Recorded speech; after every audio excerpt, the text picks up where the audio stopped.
আসসালামু আলাইকুম।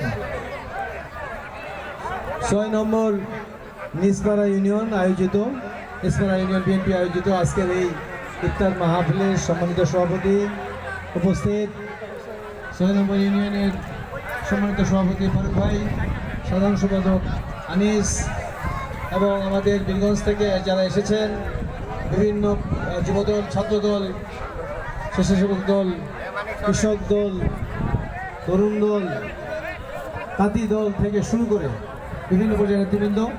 বীরগঞ্জ পৌর বিএনপির এখানে সাধারণ সম্পাদক সানাস চৌধুরী আছেন, বীরগঞ্জ বিএনপির সাধারণ সম্পাদক মজাদ ইসলাম মাজু, যুব দলের সদস্য সচিব Tanvir, senior joint convener Jabbar সহ বিভিন্ন পর্যায়ের নেতৃবৃন্দ এখানে আছেন। এখানে আমাদের অন্যতম সদস্য বিএনপির বাবু সুভাষ দাস সহ কৃষক দলের সভাপতি শাহিনের নাম না বললেই হবে না, এখানে পাশে দাঁড়ায় আছে, সহ বিভিন্ন নেতৃবৃন্দ, সবার প্রতি আমার সালাম, শুভেচ্ছা।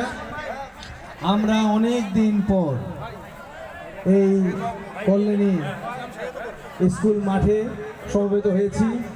বাংলাদেশ জাতীয়তাবাদী দলের বিভিন্ন পর্যায়ের নেতৃবৃন্দ, কর্মী সমর্থক, এলাকাবাসী সবার সাথে আমরা আজকে ইফতার করতে পারছি। এই জন্য আল্লাহর কাছে, মহান আল্লাহর কাছে শুকরিয়া আদায় করছি।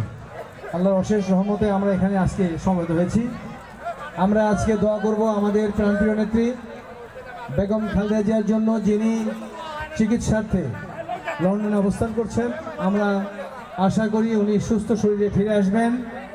আমরা দোয়া করি ওনার সুস্থতার জন্য আজকে দোয়া করব। আমরা কামনা করি যেন উনি সুস্থ শরীরে ফিরে আসেন। আগামীতে যে নির্বাচন হবে এদেশে, সেই নির্বাচনে যেন উনি অংশগ্রহণ করতে পারেন এবং আপনাদের দোয়ায়, সমর্থনে উনি সংসদ সদস্য নির্বাচিত হয়ে বাংলাদেশের আবার শেষবারের মতো প্রধানমন্ত্রীত্বের দায়িত্ব গ্রহণ করবেন, এইটা আমরা আশা করি। আমরা দোয়া করব আমাদের প্রাণপ্রিয় নেতা জনাব তারেক রহমানের জন্য, যিনি দীর্ঘদিন ধরে নির্বাসিত জীবনযাপন করছেন লন্ডনে। উনিও ঈদের পরে ফিরে আসবেন বলে আমরা আশা করি। আমরা দোয়া করব তার জন্য যেন উনি সুস্থ শরীরে ফিরে আসেন এবং এই সরকার, আগামী যে সরকার গঠন হবে, ডিসেম্বরে যদি নির্বাচন হয়, সেই নির্বাচনে যদি আপনাদের সমর্থন পাই, আমরা যদি দেশবাসী বাংলাদেশ জাতীয়তাবাদী দলের পতাকা তোলে সমবেত হয়ে এই দলকে যদি আমরা ক্ষমতায় নিয়ে আসি, তাহলে জনাব তারেক রহমানের আমরা সান্নিধ্য পাব।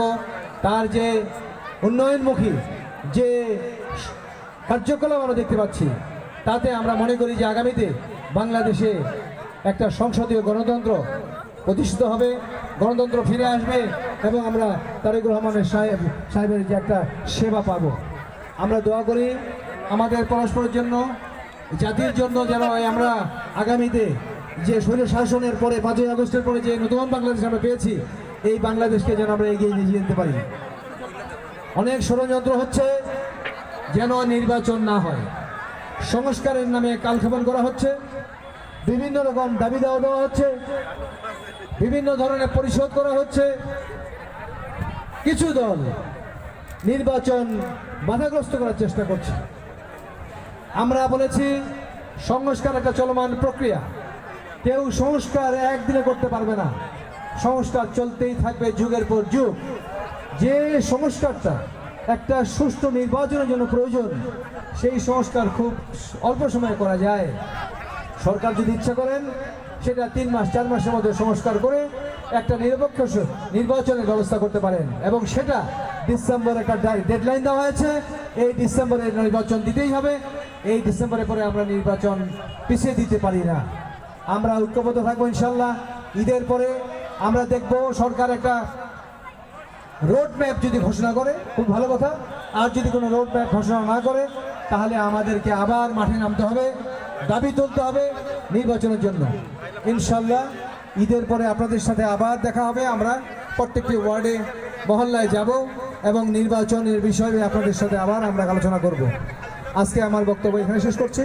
আপনারা দোয়া করবেন, একটু পরে দোয়া হবে। যারা জায়গা পেয়েছেন, এখানে যারা জায়গা পাননি, হয়তো আমাদের ত্রিপল বা বিছানার যদি সংকুলন না হয়, মাঠে বসার ব্যবস্থা করবেন। ইনশাল্লাহ যে আমাদের যে অ্যারেঞ্জমেন্ট করা হয়েছে, তাতে আমাদের সবার জন্যই আমরা ইফতারের ব্যবস্থা করতে পারবো বিশ্বাস করি। সবাইকে ধন্যবাদ, ভালো থাকবেন। আপনাদের সবার প্রতি আমার সালাম।